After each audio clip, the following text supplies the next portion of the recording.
All right, in this video, I'm going to talk about the rich mindset versus the broke mindset. You see, there's a lot of people that make a lot of money, and there's a lot of people who try to make a lot of money. They work really hard for money, but they still cannot make money.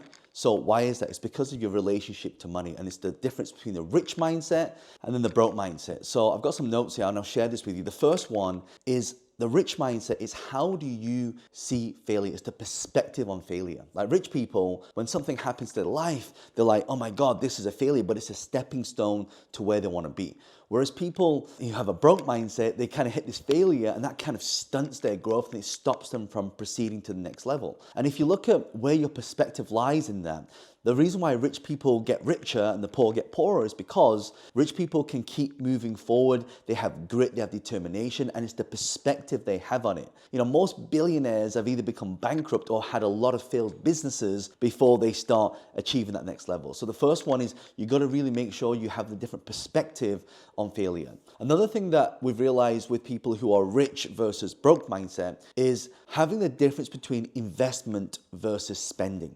So investment is you invest in something that's going to return you an ROI, a return on investment. But spending is spending something that doesn't pay you anything in return. How many times have you got friends where you say, hey, let's do something, say, oh, I can't afford it. And what happens is they come back and they buy this brand new watch or this brand new handbag. Like, you know what I'm talking about. So it's the priorities on that. Are they spending or they're investing? What I noticed, you know, with the rich mindset, they're always investing in themselves. They're always investing in things that will produce an ROI. They're always investing in having more time. That's why if you're a business, you're not hiring people into your company, you get relegated for doing it for the rest of your life. And so you're not able to scale because you're working in the business, you're not working on it. Number three is having a risk appetite. Some people, when they come to me, say, John, all the things that you're doing, wow, it sounds really risky. Well, it depends. Like you want to de-risk the process. By the way, full transparency, you can have all the risk management in the world, but you have a freak event that happens and it can wipe out everything. So you have to be super careful. And all because a lot of you right now, let's say you make money, you know, in your 30s, 40s, doesn't mean sailing up to your 50s, 60s, 70s, 80s or 90s or 100s if you live to that long.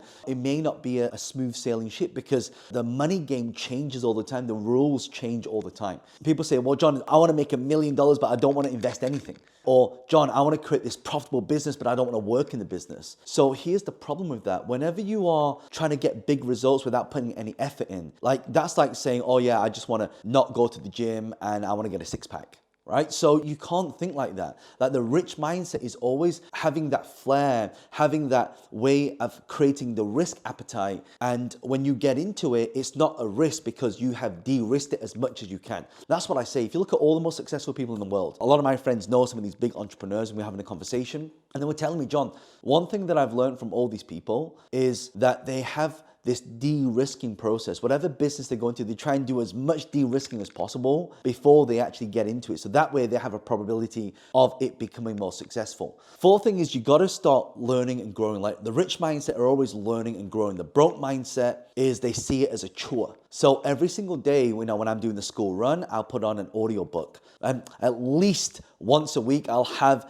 a dinner with someone who's already really successful. And there's actually this rule called the rule of 33. And what that means is 33% of your time you spend time with people who are exactly like you. The other 33% of the time you spend time with people who are below you. The other 33% of the time you spend are people above you. So when you're able to have this diversity, what happens is you're always learning, not just from the people at the same level, but people below you can also teach you something. People above you can also teach you something as well. So you really got to start understanding that learning should be a part of the process. And a lot of the times, you know, people who are broke, they stop learning. They graduate from university and that's it. Age of 21, bang, they stop putting things into this. And what happens, they have a weak mindset. So you got to upgrade your mindset. Yeah, you upgrade your phone, you upgrade your car, you upgrade the things around you. Why would you not upgrade this? It makes no sense. And so many people like me, the reason why they're broke is because they don't upgrade this. 5, networking. You've got to spend time with people. You've got to make the effort. A friend of mine said, John, make the effort with the people that make effort with you. Right? I'm going to let that sink in for a second. Make the effort with the effort of people that make an effort with you. People ask me, why do you fly all around the world? John, I just saw you in Singapore and now you're in LA and then you're in London. Like, how? This was a few days ago. Why you do that? Because I want to spend time with people who are going to upgrade me. I want to spend time with people who really tell me all the perspectives that they have. And I want to sit down with them and find out what is working today, because what working 5 or 10 years ago doesn't work today. But if you look at people who have a broke mindset, they're not networking. I mean, how many millionaires and billionaires are you hanging around on a regular basis? And it doesn't even have to be a millionaire or a billionaire. How many people are you hanging around with who already has what you want? That's what you got to think about. And people, they don't have time for networking. You know, a billionaire friend of mine said to me, he said, John, Mondays and Fridays should be reserved for networking. I said, why Monday and Friday? Because Friday, you can take a flight somewhere, and Friday, Saturday, Sunday, Monday, you can spend 4 days of networking with people. And then Tuesday, Wednesday, Thursday, Friday, you can actually start doing things like implementing and deploying, having those meetings. And I thought, wow, what an incredible perspective. You see, a lot of you who watch me right now, you don't have time for the networking, right? And by the way, you say, well, John, I can't even get into these networks. Well, there's 2 ways to get in. Number 1, you either earn your way in, or number 2, you want to buy your way in. And this is very important for all of you who are really starting to grow that network. That's why they say your network is your net worth.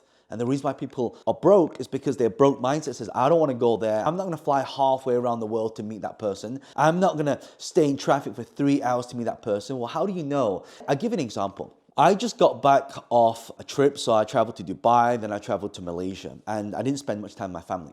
And then when I came back, I was like, okay, I have a choice. I had to do a keynote somewhere else. So when I landed, I got to spend a few days at home, and then I went to do my keynote. Whilst I was at the keynote, my organizer said to me, John, you know, that was an incredible keynote. People loved it. They got a lot of questions. Like, would you be able to stay behind to answer questions? I was like, well, really, I should be getting back home because, you know, I really would love to spend the weekend. My family said, no, answer a few questions. I said, okay, I'll stay behind. And then I figured, you know what, I'll just go back tomorrow. And then, so I spent some time speaking to people, getting to know people. And then there was a guy who I met who is a data scientist. And he said, John, all the things you were talking about artificial intelligence, well, he's a data scientist. And I met another guy who's been in AI for 20 years. And he said, John, I love your talk. I love the possibility of how we can use AI to get to the next level. Would you be willing to have a coffee and for us to be able to work out some kind of collaboration? And so had I not stayed, I wouldn't have had that contact to do that. And then in my mind, I was like, God, if I can just go home, because in my mind, I was like, I just want to go home and then I want to spend time with my family. But sometimes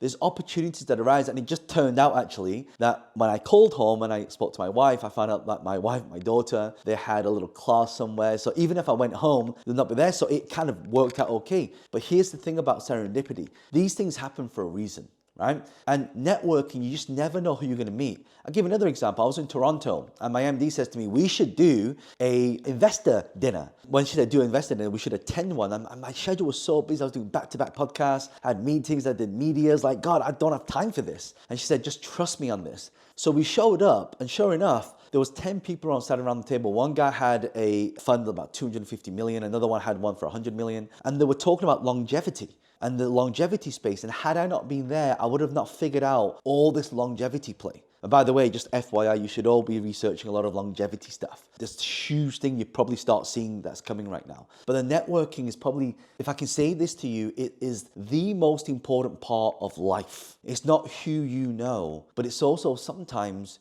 who knows you. All right, so that's the difference between a rich mindset and a broke mindset. The broke mindset, people will not make the time for that. They'll say they're too busy. They'd rather sit at home and watch Netflix. By the way, just to say that I don't watch Netflix, I do to cool down sometimes, but sometimes we'll prioritize all that stuff first, then we can reward ourselves. Number 6, rich mindset, they have big goals. Broke mindset, some of them don't even have any goals. So if I say to all of you right now that there are places that you want to see yourself, what are the big goals that you have? What are the goals that scare you? If these goals don't scare you, it's not big enough, right? That's the acid test, right? Some people say, oh, John, I quite like to make an extra, $1,000 a month. Okay, think about $100,000 a month. And we go, well, John, that's too big for me. Yeah, but if you had to think about it, how would you do it? And then people start coming up with different ideas. They start coming up with new thought processes. And this is how I want you to feel. This is why I created this channel, and that's why I do these podcasts, because I want you to understand that thinking bigger costs you nothing. It's free to think big. So you must always start thinking big. Another thing a rich mindset they do, they actually have time management. So time management, the rich mindset, every single second is a golden nugget, right? It's not to be wasted. But broke mindset is like, oh, they got all the time in the world. They waste time. And they'll say things like, oh, I'll do it tomorrow. I'll do it next week. And tomorrow, next week never comes. So when I look at rich people, when I say to them, okay, let's have a meeting. And they'll say, brilliant, John, let's have a meeting from 12:06 to 12:32. I was like, God, that's very specific, because they monitor every single minute. Think of yourself, if you were a lawyer, you were charged for every hour of your time, and that hour of time is broken down to every 6 minutes. They're called units, right? So you charge for a unit of your time. When I say charge, you have to see every 6 minutes of your time is worth something. So for example, I know that my school run to get back is 34 minutes. That means I can consume a book for 34 minutes, right? So for example, the book that I'm listening to right now is 5 hours and 8 minutes long. So I know it's going to probably take me a week to get through that book. And then if I play it at 1.5 speed, right, I can get through it a lot faster, so I can compress the learning time. And that's why when people come to me, they say, John, can you give me some one-to-one mentoring? I say, no. Like, it's not worth my time doing that. One, because, most people can't afford it. Number two, and by the way, that's not to sound arrogant, because you got to calculate how much you're worth per hour, right? But the second thing is, it feels like a waste of time, me doing one-to-one. That's why I love to do videos like this. So, I can have many people watch it, not just one person. Because what I say to one person, other people can benefit at the same time. Number 8, responsibility and control, right? This is a big one I'm going to give to you around. The rich mindset is this: you take full ownership of stuff. I've had people in the past, a friend of mine said to me, oh, John, I have a friend, and we all invested in this property together, and then the property lost money, and then he came back to me and said, can you give me the money for the property that they lost? And it's like, when you think of that mindset, it's such a bad mindset, because the flip side is, let's say they buy that property and it made $1 million. Would you go back to the person and said, hey, you made $1 million from this property that we told you to invest in, can you give me the money for it? Well, the answer would be no. So why would you expect it the other way? And this is why, if any of you are watching this and you have that affinity and you felt like that before, it's because your mindset's not being upgraded. You must take full ownership. You must do your due diligence. You must have legal counsel to look at these things, right? You can't just point and blame fingers. And that's what a lot of people do. They lay blame. Everything is within your control. Everything is within your power. And just people are too lazy to be able to do it. And I know a lot of you watching this right now, you can probably relate to this. You probably have friends like this. You probably have business partners like this. But the key here is full ownership. You got to take ownership of your decisions. And that's what rich people do. They, like, for example, something, I'll invest in something and it goes to zero. I'm like, okay, fine. I learned something. That was an expensive education. A friend of mine, Ken Honda, he wrote an incredible book, by the way, called Happy Money. You should go and check it out. But he talks about when you lose money, like happy money and sad money. Happy money is when you do something and it makes an impact. Sad money is about frustration and loss. And unfortunately, there's a lot of rich people who are also unhappy. But there's a lot of rich people who are also happy. And, who's explaining this concept to me of control and responsibility. And for all of you, if you want to create something bigger in your life and you want to create more success in your life, the rich mindset and broke mindset, you've got to start thinking about this. Another thing that the rich mindset do, they have an opportunity radar. What does that mean? So if I look at the opportunity radar is being able to spot opportunities. And the way you do that, you open your mind, you learn more. The more you learn, the more you earn. So for example, when I spend time with people in the blockchain space, I understand blockchain, I understand Web3, I understand crypto, I understand AI. But if you can't see those opportunities will not be there. Give another example. I have a friend who invests in a lot of watches. He's an ex-footballer. And he said, John, anytime you see this type of watch, buy it. I said, well, look, I'm wearing an Apple Watch right now, right? And I do collect watches as an investment. And sometimes occasionally if I'm, going out for dinner and things like that, I would wear them. But the key to this is to make sure that you have the awareness on it. So, for example, he said to me, John, if you have enough opportunity to buy a Rolex Daytona steel Panda, and it's got to be those 3 things, and he said you should buy it. I said, why? Because whatever you pay for it, it's going to be worth double. You have this opportunity radar, same with businesses. I sat down with a friend in Dubai and he was telling me, John, do you know there are lots of people who have businesses that they don't even want their businesses anymore? They just want to sell it, but they don't have any buyers. So what you can do is you can find these buyers, these people that want to sell it, and you can find buyers and connect them together and take a piece of the pie. And then it's the same thing with real estate. In 2008, and that's why I made a lot of my money in real estate. When everyone was selling, I was buying. And one of the concepts, I had my opportunity radar to look for what we call below market value properties. And there were certain criteria. And by the way, if any of you would love for me to teach you more on some of the things that I invest in, just comment the word yes below and just let me know and I'll create more content around that. But this is the rich mindset. The rich mindset is they have this opportunity radar and they can spot the opportunities. And actually, I sat down with a friend of mine, his name's Paul McKenna. And he said to me, John, do you know the difference with people who are optimistic and people who are pessimistic? Optimistic people, and they did this study where they look at this newspaper and there'll be a free $100 voucher for something. All the optimistic people that went through that newspaper saw that $100 voucher, right? And the ones that were pessimistic, who were negative, who didn't think they were lucky, basically it was invisible to them. You see, we can't see what we can't see and what we have not been trained to see. The opportunity radar, this is something that rich people do because they always learn. They have the best advisors, they have the best mentors and coaches. And the last one, which I think rich people have, and this is the biggest one. And before I do this, if you love this and you love the content, make sure you like this video. It will just really help the channel. And also, anytime I upload a video, you'll actually get access to that. And make sure you subscribe to the channel as well. Also, if any of you would love to learn more about rich mindset versus broke mindset, we run a lot of virtual events. If you click the link in the description, you can find out more information on that. So the last thing that I think that rich people are more aware of is they have financial literacy. And so it means that the rich mindset is more fluent in the language of money and understanding its flow. So for example, compounding. If you have children and you put your money into something that compounds, by the time they are 25 years old, they'll be a millionaire. Because it compounds. If you put, $1,000 and you get 10% a year, so $1,000, you get 10% interest. So now you're getting 1,100,